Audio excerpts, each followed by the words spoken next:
Good news Bharat के YouTube channel में आप सभी दर्शकों का स्वागत है। मैं संजीव शर्मा और आइए देखते हैं गुड न्यूज़ भारत पर आजमगढ़ की कुछ खबरें फटाफट अंदाज में।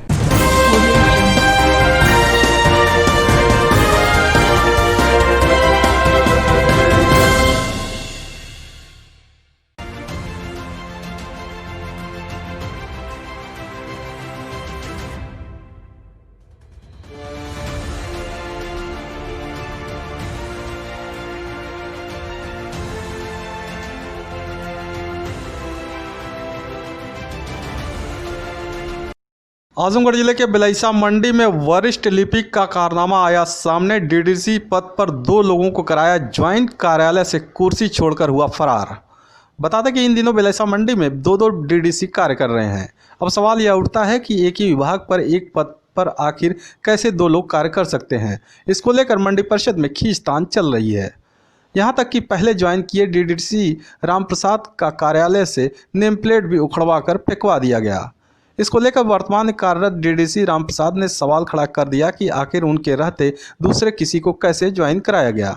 इस बारे में मीडिया से बातचीत के दौरान वर्तमान में कार्यरत डीडीसी रामप्रसाद ने बताया कि वे डायरेक्टर के निर्देश पर बीते 16 सितंबर 2020 को आजमगढ़ बिलैसा मंडी परिषद में कार्यभार ग्रहण किए हैं। इसके पूर्व 8 जुलाई 2020 को बरेली जनपद से ट्रांसफर होकर आजमगढ़ मंडी में हरिराम को डीडीसी के पद पर भेजा गया था, लेकिन वे जब 1 महीने तक कार्यभार ग्रहण नहीं किए तो उन्हें यहां भेजा गया था। इस बीच 27 अक्टूबर 2020 को हरिराम दोबारा आजमगढ़ बिलैसा मंडी पहुंचे और वरिष्ठ लिपिक दीपेंद्र श्रीवास्तव ने उन्हें ज्वाइन करा दिया, जबकि वे उसी पद पर पहले से ही कार्यरत हैं। इस मामले में जब उन्होंने वरिष्ठ लिपिक से पूछा तो सीनियर का हवाला देते हुए बात को टाल दिया। इतना ही नहीं, उनके नाम का नेम प्लेट भी उतरवा कर पिकवा दिया गया। मीडिया जब वरिष्ठ लिपिक दीपेंद्र श्रीवास्तव से ये पूछने पहुंची कि आखिर एक डीडीसी के रहते आखिर उन्होंने दूसरे को भी क्यों ज्वाइन कराया, तो वह अपने कार्यालय से कुर्सी छोड़कर फरार हो गया। अब सवाल यह उठता है कि एक ही पद पर 2 लोग कैसे कार्य कर सकते हैं। पूरे मंडी परिषद में यह चर्चा का विषय बना हुआ है। पूर्व डीडीसी श्री हरिराम द्वारा दिनांक 8 जुलाई 2020 को यहाँ के जो वर्तमान उस समय पूर्व डीडीसी थे श्री गिरधारी लाइन का उनका ट्रांसफ़र हो गया बरेली, और बरेली से उनका ट्रांसफ़र यहाँ आने के लिए था, लेकिन साहब आए नहीं। हरिराम साहब आए नहीं, मेडिकल पर चले गए थे।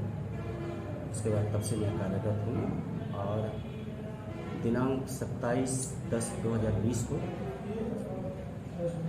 यहाँ पर आकर के पूर्व आदेशों के अनुसार, पूर्व आदेशानुसार ज्वाइन कर लिए। वरिष्ठ सहायक श्री दीपेंद्र कुमार श्रीवास्तव द्वारा ज्वाइन कराया गया। उस दिन रसड़ा मंडी में सफाई का टेंडर था, मैं तो वहाँ चला गया था।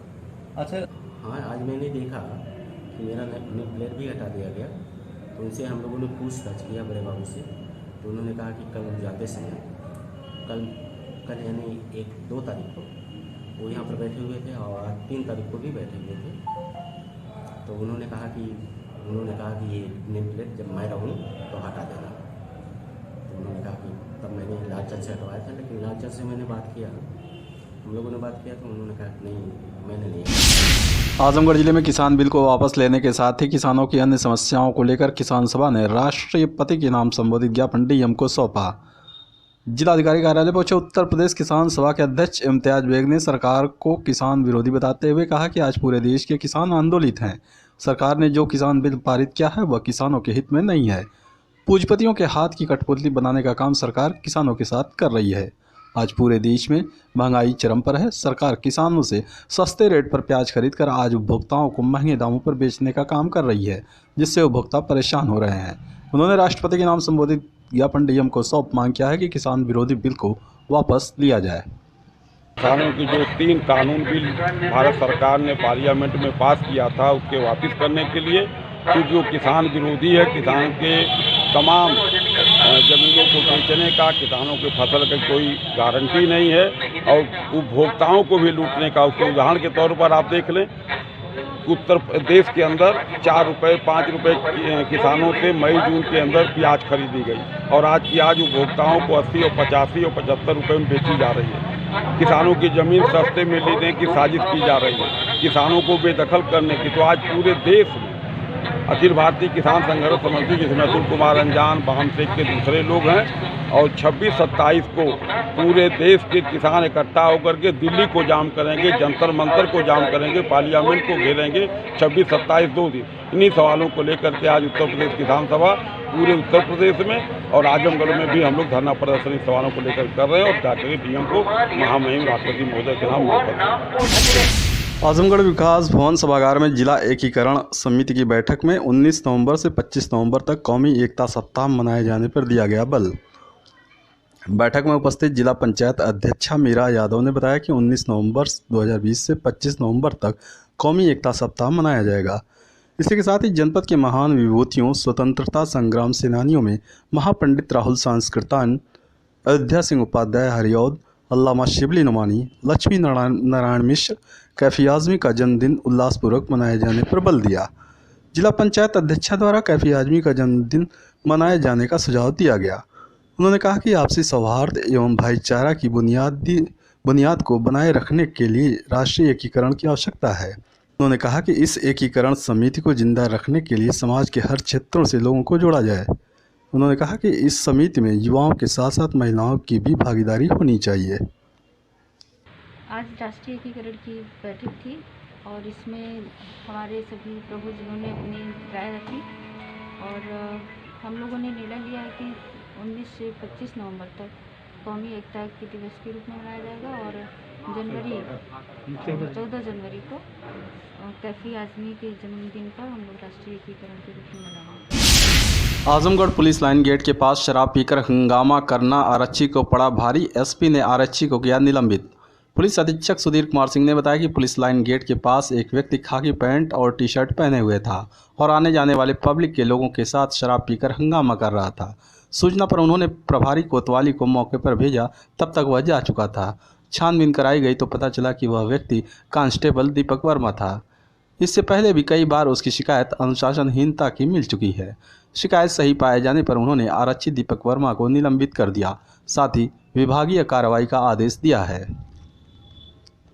बीती रात्रि लगभग 10 बजे के लगभग कंट्रोल रूम को एक सूचना प्राप्त हुई थी और मेरे पास भी एक फ़ोन आया था जिसमें एक व्यक्ति जो कि खाकी पैंट पहने हुए था और ऊपर टी शर्ट पहने हुए था, वो पुलिस लाइन के गेट के सामने हंगामा कर रहा था और पब्लिक के लोगों से अभद्रता कर रहा था।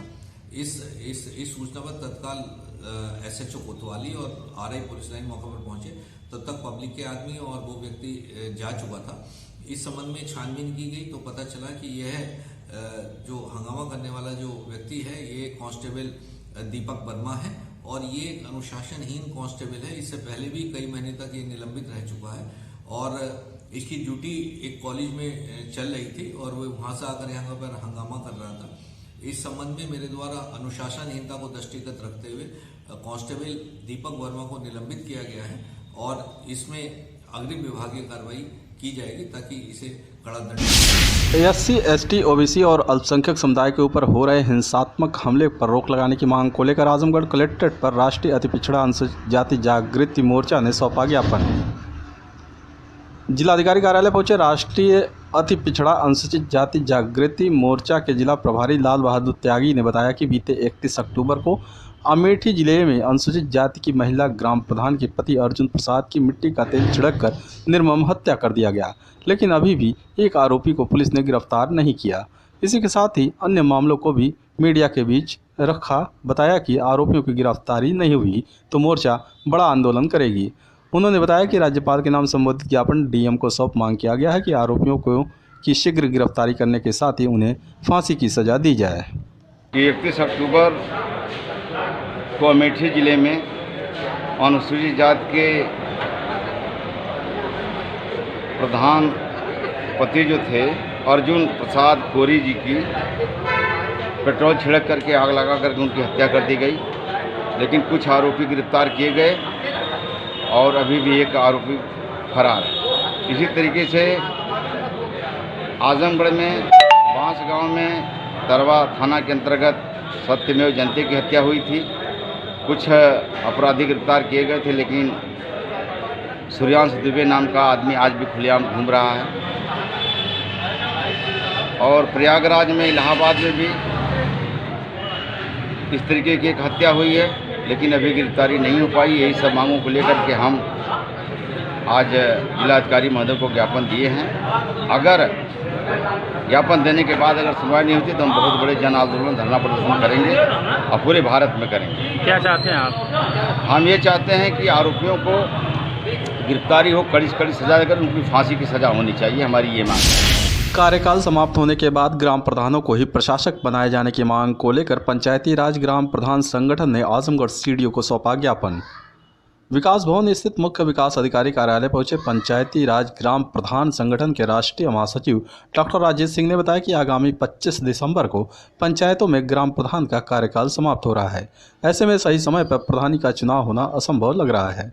उन्होंने सीडीओ के माध्यम से सीएम के नाम संबोधित ज्ञापन सौंप मांग किया है कि कार्यकाल समाप्त होने के बाद ग्राम प्रधानों को ही प्रशासक बनाया जाए, ताकि ग्राम पंचायतों में हो रहे किसी भी कार्य में अवरोध उत्पन्न न हो सके। जो प्रधानों का कार्यकाल आगामी 25 दिसंबर को ख़त्म हो रहा है और चूँकि 29 दिसंबर को मतदाता सूची का अंतिम प्रकाशन होना है, इस तरह से साबित होता है कि अब चुनाव समय पर नहीं कराए जा सकते, पंचायत का चुनाव उत्तर प्रदेश में।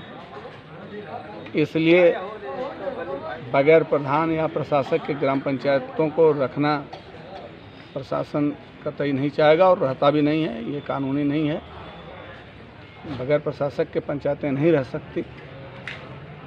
तो उसी संदर्भ में हम लोग आए थे कि जब 25 दिसंबर को प्रधानों का कार्यकाल खत्म होगा तो उसके बाद प्रधानों को ही प्रशासक बनाया जाए। और इस आशय का एक ज्ञापन हम लोग माननीय जिलाधिकारी के माध्यम से उत्तर प्रदेश शासन को, मुख्यमंत्री को देने का काम किया। आजमगढ़ डीएम राजेश कुमार ने जिले में 3 नए कंटेनमेंट जोन बनाए जाने की घोषणा की। जिलाधिकारी ने बताया कि कंटेनमेंट जोन के निर्धारण के संबंध में दी गई व्यवस्था के अनुसार जनपद के राजस्व ग्राम जमीन फरेंदा तहसील सगड़ी, ठाकुर बस्ती राजस्व ग्राम जमीन मेघई तहसील सगड़ी, ठाकुर बस्ती राजस्व ग्राम अक्षय वट तहसील सगड़ी का संपूर्ण क्षेत्र कंटेनमेंट जोन होगा। इन क्षेत्रों में कंटेनमेंट जोन प्रोटोकॉल का 100% अनुपालन सुनिश्चित किया जाएगा, जिसमें कॉन्ट्रैक्ट ट्रेसिंग चिकित्सा अधिकारी द्वारा किए गए रिस्क निर्धारण के आधार पर व्यक्तियों को होम या इंस्टीट्यूशनल क्वारंटाइन किया जाना है। आजमगढ़ डीएम राजेश कुमार ने जिले के 18 कंटेनमेंट जोन को समाप्त कर दिया है। जिलाधिकारी ने बताया कि सीएमओ की आख्या पर पिछले 14 दिनों या उससे अधिक दिवसों में कोविड का कोई पुष्ट रोगी चिन्हित नहीं होने के कारण जिले के सदर तहसील क्षेत्र के 12 कंटेनमेंट जोन सहित अन्य तहसीलों के कुल 18 हॉटस्पॉट को बंद करते हुए कंटेनमेंट जोन की कार्रवाई को समाप्त कर दिया गया है। जिलाधिकारी ने बताया कि शासन द्वारा जारी अनलॉक के निर्देश अन्य क्षेत्रों की भांति इन क्षेत्रों में भी लागू होंगे। आजमगढ़ जिले में मुख्य सचिव के निर्देश पर जिला प्रशासन आलू, प्याज और अन्य सब्जियों की दुकान कलेक्ट्रेट, जिला अस्पताल व मंडी में लगाएगा। एडीएम प्रशासन ने दी जानकारी। एडीएम प्रशासन नरेंद्र सिंह ने बताया कि मुख्य सचिव ने जिला प्रशासन को निर्देश दिए हैं कि आलू, प्याज और अन्य सब्जियों के दाम एक निर्धारित दर से ऊपर न बढ़ने पाए। निर्देश के अनुपालन में सभी एसडीएम व सीओ को निर्देशित किया गया है कि अपने अपने क्षेत्रों में मंडी एवं अन्य स्थानों पर निर्धारित करवाएं कि सब्जियों के दाम ज़्यादा न बढ़ें। कोई भी व्यक्ति इसका अवैध भंडारण न करने पाए, इसके लिए छापेमारी की कार्रवाई की जाए। जहां भी अधिक भंडारण और ज़्यादा मूल्य की बिक्री की जाती है तो संबंधित के खिलाफ कार्रवाई सुनिश्चित कराई जाए। मंडी सचिव को निर्देशित किया गया है कि प्रतिदिन सब्जियों के दाम प्रकाशित करवाएं। जिला उद्यान अधिकारी व मंडी सचिव को कलेक्ट्रेट, जिला अस्पताल व मंडी में निर्धारित मूल्य की एक दुकान खुलवाने के निर्देश दिए गए हैं। व्यापारियों को भी अवगत कराया गया है कि आलू, प्याज व अन्य सब्जियों का अवैध भंडारण न करें, निर्धारित मूल्य से अधिक दाम पर सब्जियां न बेचें। खबरों में हो चला है एक छोटा सा ब्रेक। आप देखते रहिए good news Bharat.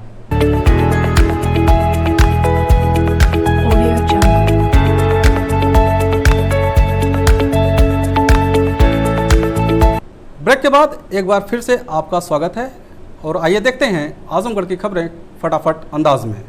SDM Lalganj Pankaj Kumar Srivastava ने धान क्रय केंद्र सोफीपुर का किया निरीक्षण। एसडीएम लालगंज पंकज कुमार श्रीवास्तव ने आज गुरुवार को धान क्रय केंद्र सोफीपुर विपणन शाखा लालगंज विकासखंड का निरीक्षण किया। निरीक्षण के दौरान किसानों का धान क्रय किया जा रहा था। विनोइंग फैन, इलेक्ट्रॉनिक कांटा, झरना आदि मौजूद मिले। उन्होंने बताया कि 15,000 कुंतल के सापेक्ष केवल अभी तक 100 कुंतल की खरीद की गई है। इस अवसर पर एसडीएम पंकज कुमार श्रीवास्तव द्वारा मार्केटिंग इंस्पेक्टर लालगंज को निर्देशित किया गया कि किसानों से संपर्क स्थापित कर खरीद को बढ़ाएं ताकि किसानों का धान बिचौलिए न खरीद पाएं। महनाजपुर पुलिस ने मारपीट में वांछित एक अभियुक्त को बरवा मोड़ से किया गिरफ्तार। श्रीमती मेवाती चौहान ने थाना महनाजपुर पर शिकायत दर्ज कराई कि दिनांक 25/10/2020 को आदर्श सिंह ग्राम कुरेहरा थाना महनाजपुर द्वारा पुरानी रंजिश को लेकर मारपीट की गई। उन्होंने आरोप लगाया कि उनकी बहू और बेटी के ऊपर ईंट पत्थर चलाना तथा विरोध करने पर रात में उनके घर आकर मारना और लड़के को मारपीट कर बेहोश कर दिया गया था। इस सूचना पर थाना स्थानीय पर मुकदमा पंजीकृत कर विवेचना प्रारंभ की गई। थाना प्रभारी महनाजपुर सुनील चंद तिवारी मैं पुलिसकर्मी के साथ क्षेत्र में मामूर थे कि मुखबिर की सूचना पर मारपीट में वांछित अभियुक्त आदर्श सिंह पुत्र स्वर्गीय राम उजागर सिंह बरवा मोड़ से समय करीब 6 बजे सुबह में गिरफ्तार कर लिया गया। पुलिस के अनुसार आरोपी का आपराधिक इतिहास रहा है तथा उसके ऊपर कुल मिलाकर 7 मुकदमे दर्ज हैं। अभियुक्त को गिरफ्तार करने वाली टीम में प्रभारी निरीक्षक सुनील चंद तिवारी, थाना महनाजपुर के साथ कांस्टेबल अजय यादव और कांस्टेबल रजत दीक्षित उपस्थित रहे। लालगंज क्षेत्र के चेवार, अमिलिया आदि गांव के किसान श्वेता 48 धान की बाली में येलो स्टेम बोरर कीड़ा लगकर सूखने से चिंतित। लालगंज विकासखंड क्षेत्र के चेवार, अमिलिया, सैदपुरवा, मईखरगपुर आदि सहित अन्य गांव के किसान धान का बीज श्वेता 48 की नर्सरी डालकर रोपाई किए थे। इसमें येलो स्टेम बोरर नामक कीड़ा लगने से बाली निकलने के एक सप्ताह बाद 35 से 40% तक सूख जा रहा है। इससे किसान काफी परेशान है। खरगपुर गांव के किसान सुभाष राय ने 12 बीघा, देवेश राय ने 4 बीघा, अमिलिया गांव के किसान शिव कुमार सिंह 8 बीघा, जयकुमार सिंह 8 बीघा और जयप्रकाश सिंह 8 बीघा, झिनकू सिंह 10 बीघा, अरुण कुमार सिंह 10 बीघा, गोपाल रावत 4.5 बीघा, चेवार के सरोज कुमार सहित अन्य किसानों ने 150 से 160 दिन में पैदावार वाले धान की रोपाई खून पसीना की कमाई और मेहनत से की थी, लेकिन धान की बाली निकलने के बाद एक सप्ताह के बाद 35 से 40% तक सूख जा रही है, जिससे किसान काफी चिंतित हैं। राहुल सिंह, प्राविधिक सहायक कृषि, ने बताया कि धान की फसल श्वेता 48 में येलो स्टेम बोरर कीड़ा लगने की जानकारी प्राप्त हो रही है, जो धान की फसलों को बाली के नीचे काट दे रहे हैं। इससे फसलें सूख रही हैं। इसमें तत्काल दवा के छिड़काव की आवश्यकता है। उन्होंने कहा, दवा का छिड़काव करने से कीटाणुओं पर रोक लग सकती है। बेरमा गांव में जेसीबी द्वारा छीना जा रहा है गरीब मजदूरों का निवाला, अधिकारी बेखबर। लॉकडाउन के बाद सरकार ग्रामीण क्षेत्रों में लोगों को रोजगार उपलब्ध कराने के लिए अनेक योजनाएं बना रही है। वहीं दूसरी तरफ अधिकारियों द्वारा दोहरे मापदंड से मजदूरों का निवाला छीना जा रहा है। अजमतगढ़ ब्लॉक में चकमार्ग पर मनरेगा मजदूर की जगह धड़ल्ले से जेसीबी से काम कराया जा रहा है। प्राप्त जानकारी के अनुसार अजमतगढ़ ब्लॉक के बेरमा गांव में चकमार्ग के रिपेयरिंग का काम जेसीबी द्वारा कराया जा रहा है। इस संबंध में खंड विकास अधिकारी इरशाद अहमद से पूछा गया तो उन्होंने बताया कि हमें इसके बारे में कोई जानकारी नहीं है। उधर काम करा रहे प्रधान प्रतिनिधि ने बताया कि सरकार द्वारा जेसीबी से काम कराना निर्देशित है। इस कार्य से सरकार की मंशा पर अधिकारियों द्वारा पानी फेरा जा रहा है और मजदूरों के निवाले पर ग्रहण लग गया है।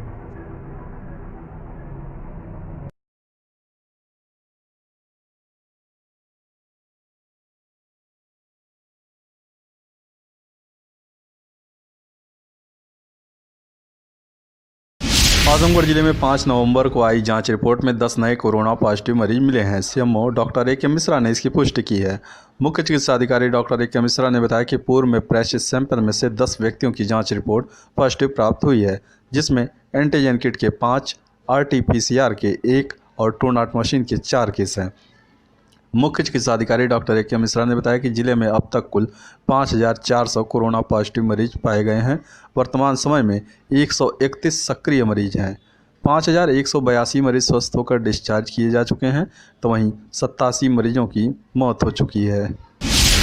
आजमगढ़ जिले के रानीसराय ब्लॉक के असनी गांव के युवक इन दिनों गांव के अंदर जाने वाले क्षतिग्रस्त मार्ग को स्वयं बनाने में लगे हैं। उनके इस कार्य की सराहना की जा रही है। साथ ही जिम्मेदारों को आईना दिखाने का भी ये युवक काम कर रहे हैं। बता दें कि लगभग 3 वर्ष पहले बना रानीसराय ब्लॉक अंतर्गत असनी ग्राम सभा के गांव के अंदर जाने वाला मुख्य मार्ग को बनाने की गुहार लगाते लगाते थक जाने के बाद गांव के पूर्व ग्राम प्रधान के नेतृत्व में नवयुवकों ने क्षतिग्रस्त मार्ग की मरम्मत के लिए खुद कमान अपने हाथों में ली और गांव में भलाई और विकास के लिए क्षतिग्रस्त मार्ग की मरम्मत करने के लिए अपने हाथों में फावड़ा और कुदाल उठा लिया है। ये हम लोग असनी ग्राम सभा है सर, और ये 4 साल पूर्व काम हुआ था जिला अध्यक्ष के माध्यम से, और हीरो भाई महाप्रधान थे, उनके सौजन से पास हुआ था, और चंदा भाई के ठेकेदार थे, बिरचू मौर्य के भाई वही बनवाए थे। ये 1 ही साल में क्षतिग्रस्त हो गया। इस मार्ग से कितने की आबादी प्रतिदिन गांव में जाती है? यहाँ आबादी सर कम से कम 2500 आबादी है पूरे ग्राम सभा में, और मान चलिए कि 1000 लोग यहाँ रोड डेली क्रॉस करते हैं। क्या दिक्कत हो रही है? दिक्कत सर कला रोड बाढ़ की वजह से सब कुछ कट गया, गाड़ी आने जाने में दिक्कत होती है। आप लोगों ने प्रधान को सूचना दिया था? हाँ, प्रधान को हम लोग सूचना दिए थे। प्रधान ईंटा देने के लिए कहे, हम लोग कला इसको बनवा रहे हैं अपने माध्यम से।